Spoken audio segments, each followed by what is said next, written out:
Was this Waddington's answer to Heroquest? Let's find out.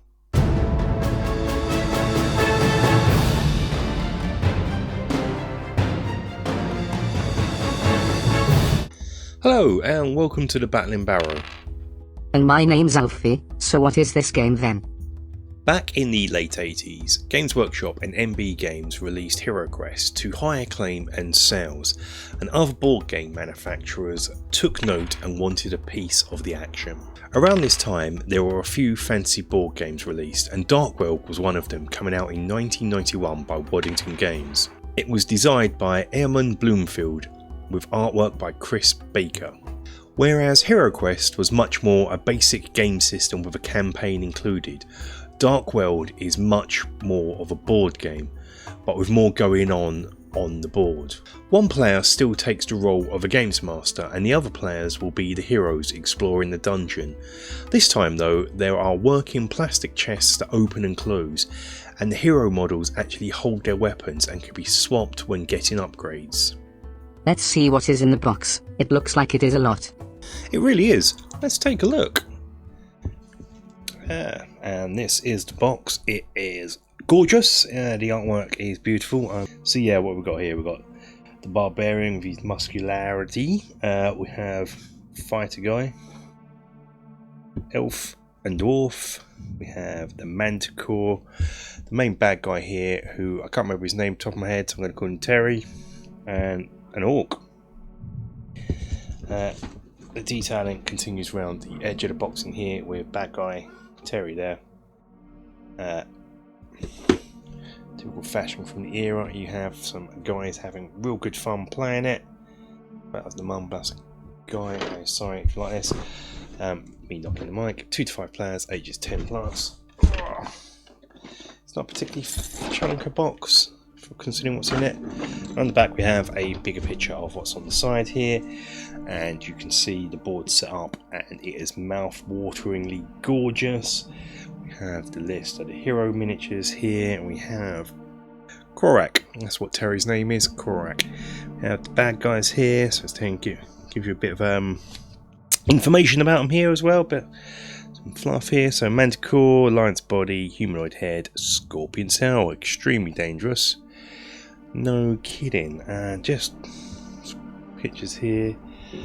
So you know, it's got little number things here. So it says 1 is the Mace of Chaos, control every play, removable weapons, hero bases that record their strength. It's really going for the fact that this is very tactile and interactive. But I guess you want me to get into this, don't you? So let's turn it over. So yeah, it's the box.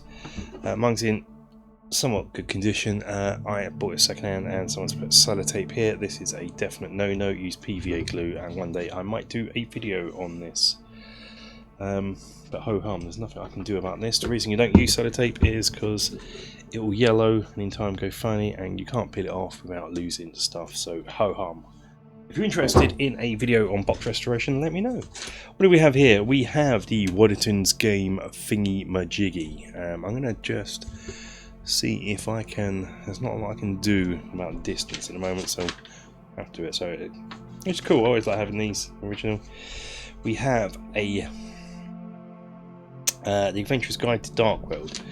So this is the Destructions. It has the story so far and a bit of fluff here. If I ever play this on the channel, I might read this out. I won't now. Instructions for the castle. That'll probably take a while. It's gorgeous. Instructions for the board. Yeah, it's got walls in. It looks gorgeous set up.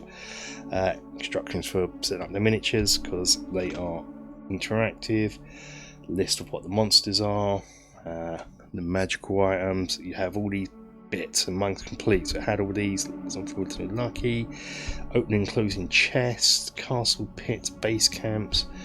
Picture of it all set up here. Object of the game, rules to start. The rules are not very deep at all. It's just a roll and move board game at the end of the day with some fancy interactivity of the board. Nothing wrong with that if you're into a board game. If you're in for a sort of deep dungeon crawler, this will not be for you. These are the wall sections. They are so lovely painted. Just blooming gorgeous, and obviously double-sided, different room on each side. And these have a bottom slot here, top slot here, and they will go together to form rooms crisscross together. But we're just going to have a quick look at here, and I think what I might have to do is something I don't normally do on videos, is have this set up, and we'll have a look at it all set up, because you're not going to get the full effect of me just holding up bits of card like this, showing you. So what I'll do is I'll show you the card. Because of the very nature of the game, sometimes you have that happening where it just creases and tears when you set it up. Yeah, I might do a bit of restoration on this at some point, probably not on camera, because it's only going to, you'll just watch me blob a bit of glue here. If you want to see something like this, watch Always Bored, Never Boring's Heroquest restoration he did. If you want to know how to fix things like that in your board games. So yeah, meant to go ahead over the door. Quickly trying to get through this because we can get to the plastic components and have a look at it all set up. Yeah. There's that room there. The board itself is multiple boards because it is big. So this is where the castle keep will get put onto. So that's one section. So most of this will be covered in plastic, which we'll see when I set it up. And we have this bit is where your rooms get set up. So your walls go across here like so, and they zigzag. So basically you have 9 equal sized rooms.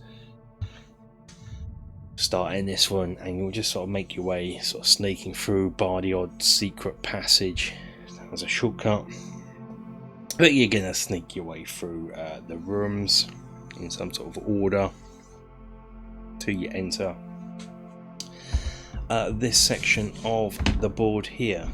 Along the edge here, you will see numbers. These are 1 to 9, and this is for when a ghost will come.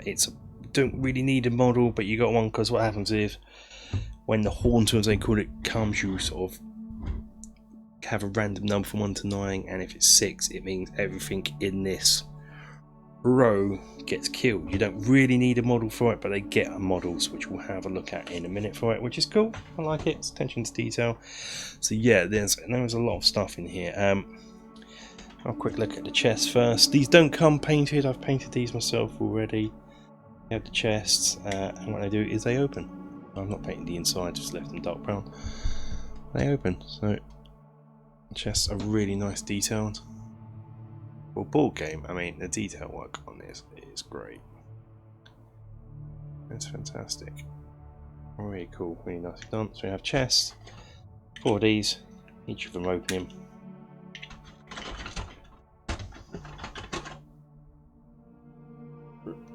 Open it the right way. And I won't open this, it'll take too long. Even bits like this, the inserts and things go on. This is used in the game. So you have 2 of these. Now these are, if you're going to buy it, make sure that these are undamaged, because these are just thin vacuum form plastic, so very prone to breaking. So be careful and make sure they're complete. So we have those.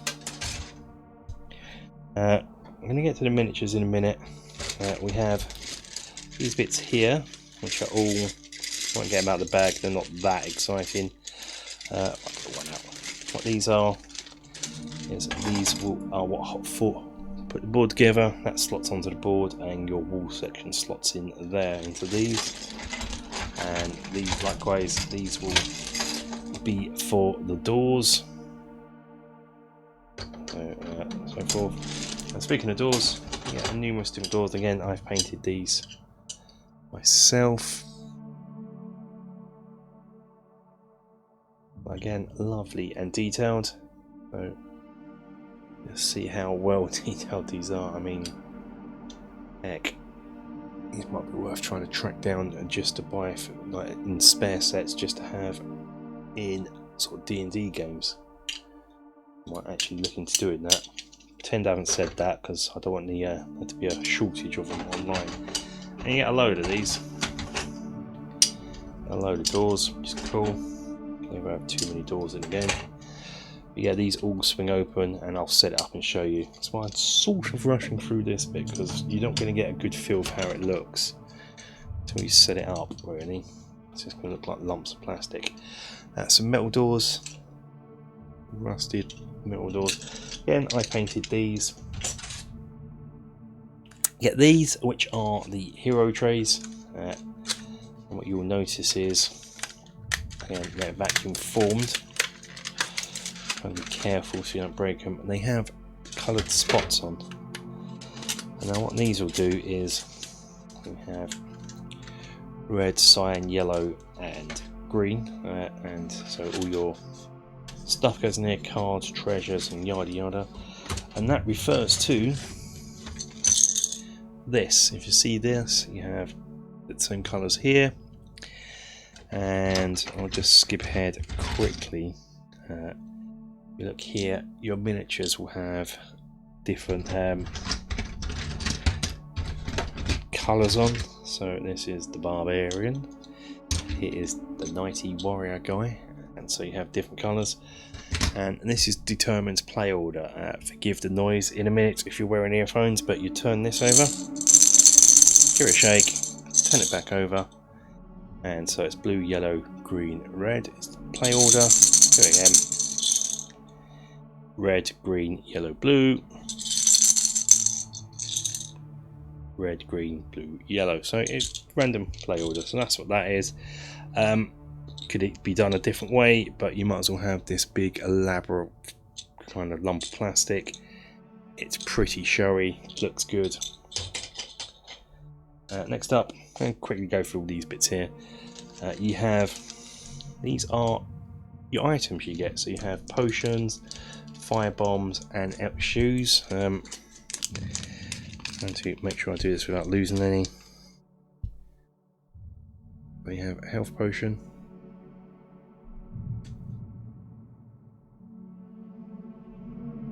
And what these do is, if I show you in a minute, I'll show you all the different types first.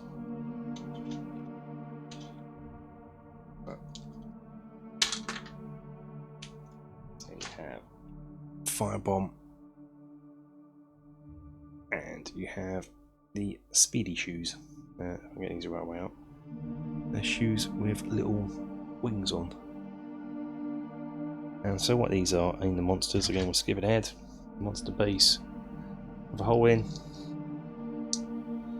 The item then gets slotted into the hole. But I'll find that in a minute. There it is. Anyway, this gets slotted into the hole. When you attack a monster, you then pop these off the hole, kill the monster, take the item, and they go in your tray.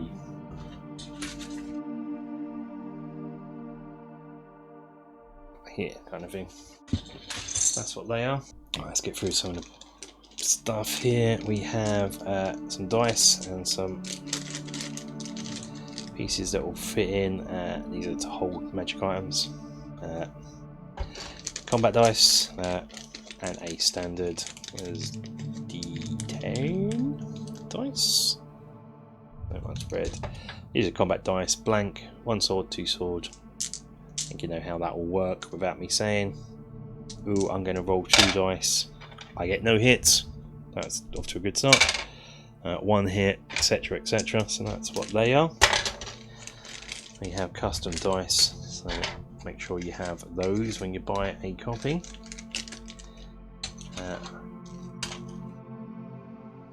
As well as items, you have weapons. So the standard weapon is a grey, just lump of plastic. So this is a Morningstar mace, even, and so that will put into your miniature and because he has a slot to hold weapons, which I'm focusing in a moment, which we'll look at properly in a minute. But when you pick up a special item, you can remove your existing item, and he'll hold the special item which you would have got from within inside one of the chests. It's all very tactile and interactive. It's a shame the rules weren't tactile and interactive. They are very basic board game. Nothing wrong with that, but it looks more in depth than when it is. Just got some flags that will go onto the castle. These are, I believe, reprints. We have some gold coins. These have different numbers on. They're worth different amounts, and the winner of the game is one with has most money, I guess. Even though it's cooperative, one versus many. These are what form the trapped secret passages and stuff throughout the game. So on one side it's a bookcase, the other side is a mirror. This will be attached to the board. And likewise we have a picture of a orc on a horse, I guess, and a mirror. We have this, which goes on the main castle keep. We have some more flags. These are just little doodads, and more doodads in here that all just work to form the board. We have the combat cards, so we have things like this. This is how combat is achieved. Alright, so you have basically attack, dodge. So these add to your dice rolls, your attack dice rolls or your defense dice rolls. So you can play these if you play one of these to attack and roll a dice, and you add the one to the dice roll you get. I don't want to get this out too much now, because there's no point, just going to be looking at lumps of plastic, but this is going to be the main keep. So you have the stairs here. Oh, upside down. I'm doing that. Stairs here with a wall. You have the main bit here.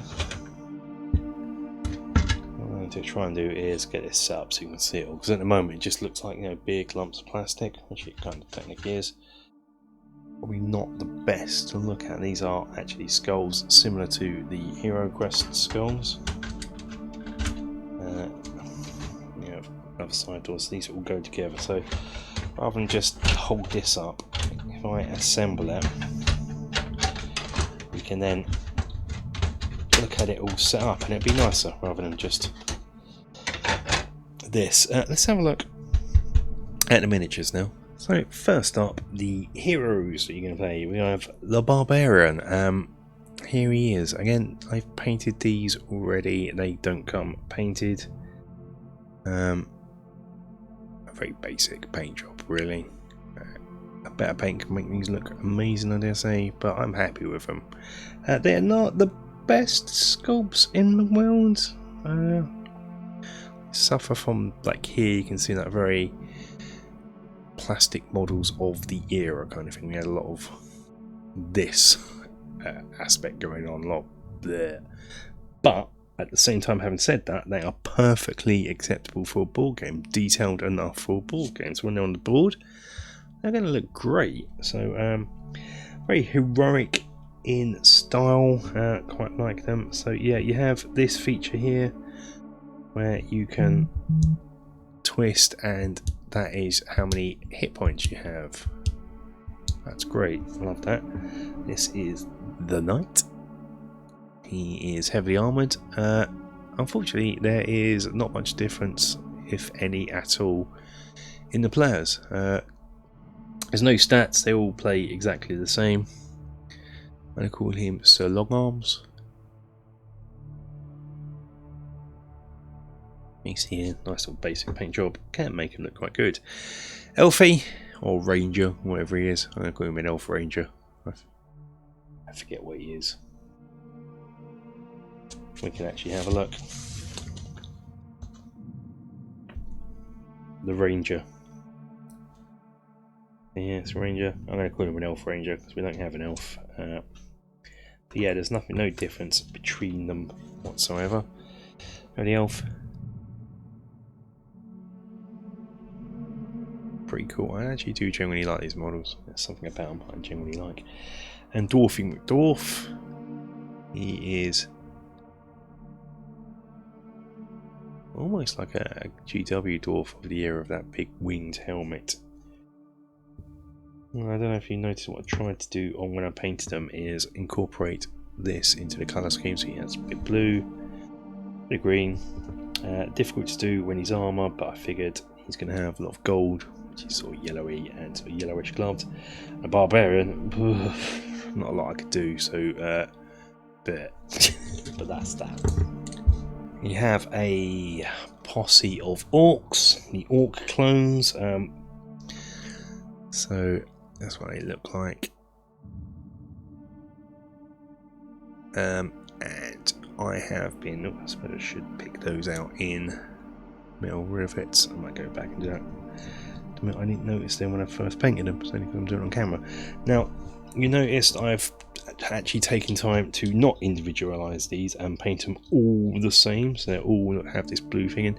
That's because I didn't want the players to be able to tell the difference between them, because underneath you assign these numbers, and this is how strong they are.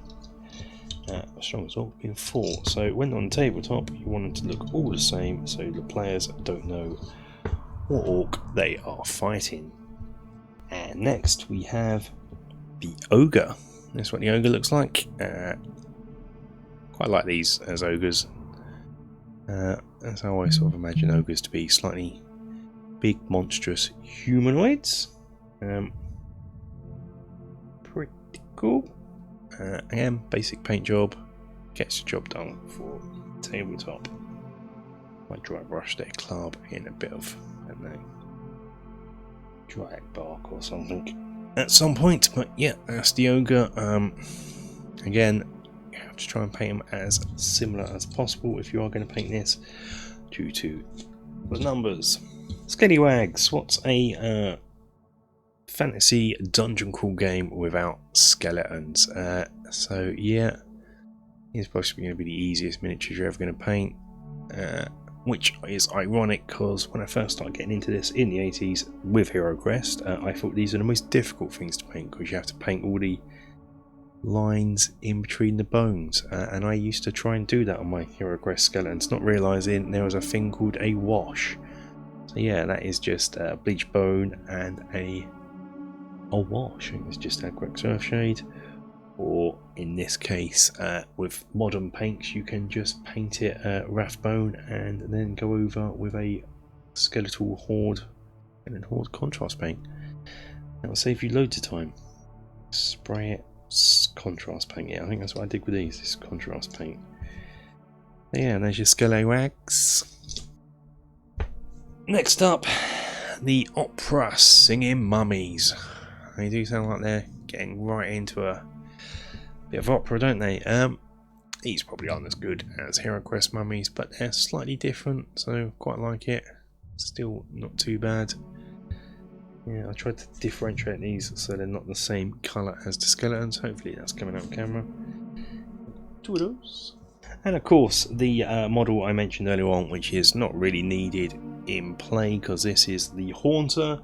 And this is a special model that will just zoom across a row of board. Ooh. Ooh. Oh man, I could do this all evening. Ooh. Pointless addition, but pretty cool. Because you'd probably just, normally if you're playing it without this, just look at the row and go, ah, you're row 9, it is row 9, you're dead. But no, you get to move this across, and I would do that. I would purposely do that, knock over. Ooh. Ooh.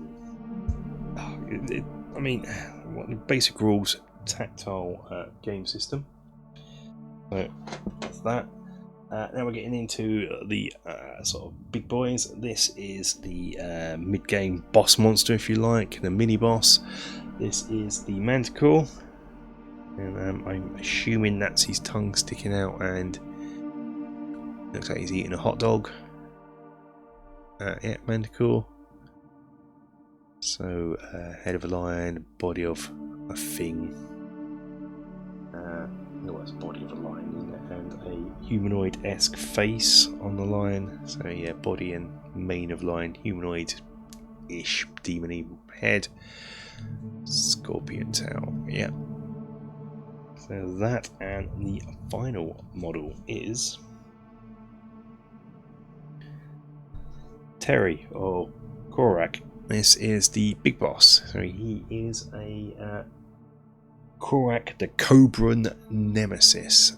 There is a skull there on his base, and if you notice, he is holding, and I've actually still got to finish painting this, got to paint the colours onto it, I think. He's holding the rattle from the game, which is pretty nifty. He is fetching in his little purple gloves and matching sash ensemble, contrasted nice with some yellow dangly bits. But yeah, he's a basically Cobra Man. Yeah, pretty cool. So that is what is in the board, but that is still not that exciting yet. So let's take this a step further and set it up.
Just how good does that look set up?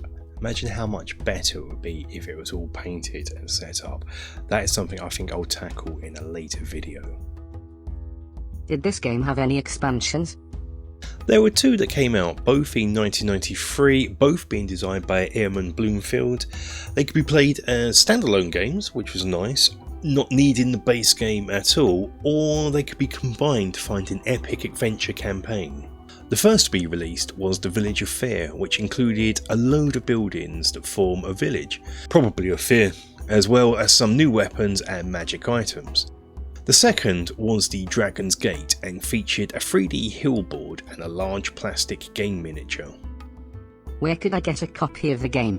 Long out of print. It's time to hit the second-hand market, but as typical for the site, eBay prices are well overinflated. My copy is in really good condition, so I don't need to do a restoration video on it, but I might do one where I finish the painting of it. So that's it for this video. Thank you all for watching. If you enjoyed it, push the like button, that'd be cool.